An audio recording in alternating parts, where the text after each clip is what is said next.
archivist, and activist. Today, I'm going to be talking to you guys about my dissertation, which revolves around vintage quotidian queer photography.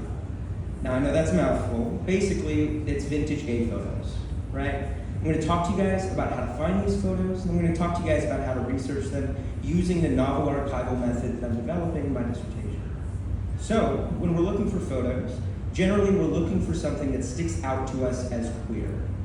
Generally, as queer people, we're already inherently able to read signs of queerness like we do in our everyday lives. A certain look, touch, something like this that communicates something is intimate about the two people in the photograph. In some ways, we're looking for this in our personal lives, right?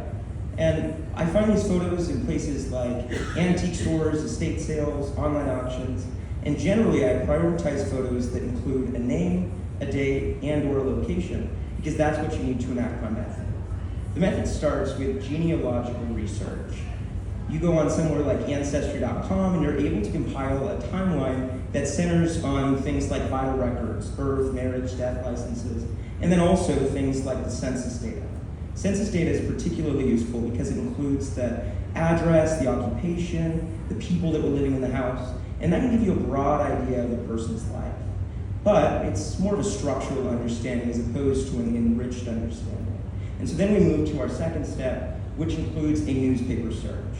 Generally, I use newspapers.com. It's the largest digitized archive for newspapers. It goes all the way back to 1702. It has over 25,000 archived newspapers.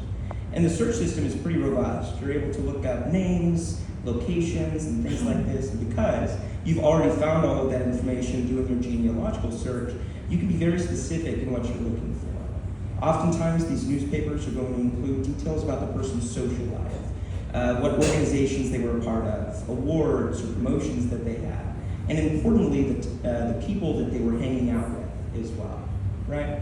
But we're not done yet. We then transition to what I call guerrilla research. Just like in guerrilla warfare, where you use any available means to achieve your ends, we do the same thing here in the archive.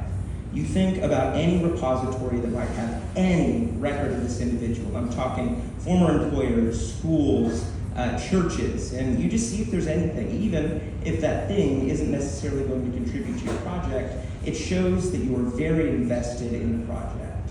I've gone as far as to go to nursing homes to interact with the patients and ask if they remember any of these people from their youth. I've emailed schools to ask for yearbooks that include pictures, or in this case, I even got a signature of the person that I was researching, which is very special.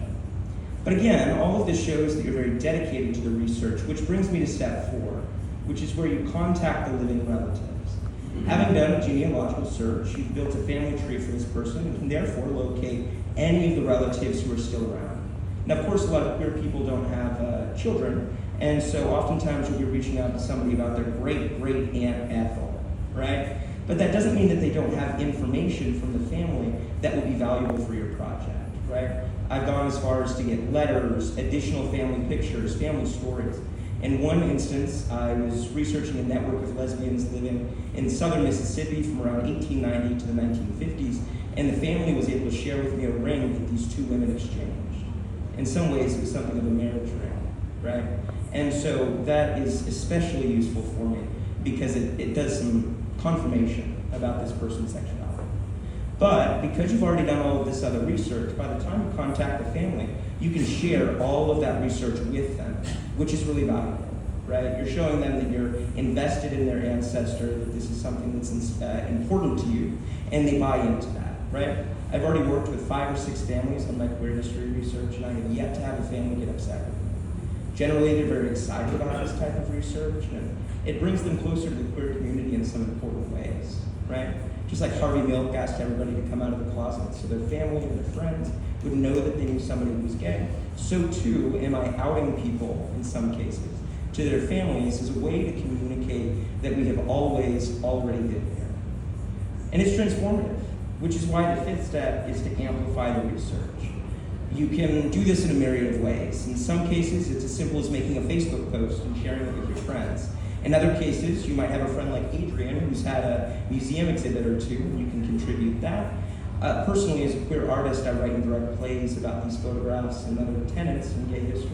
My next production is going up at the University of North Texas in Dallas, in December, and it's called Eidos. It's about a series of lesbian photographs from Michigan, including a wedding photograph, which is really special.